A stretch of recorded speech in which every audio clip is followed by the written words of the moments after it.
Hello, in this video I will show you how to install Edge browser on iPhone 15 Pro.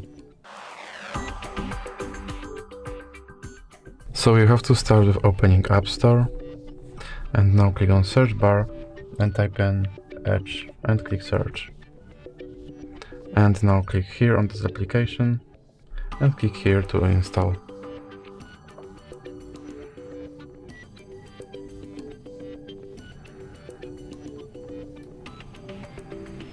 And now you can click open,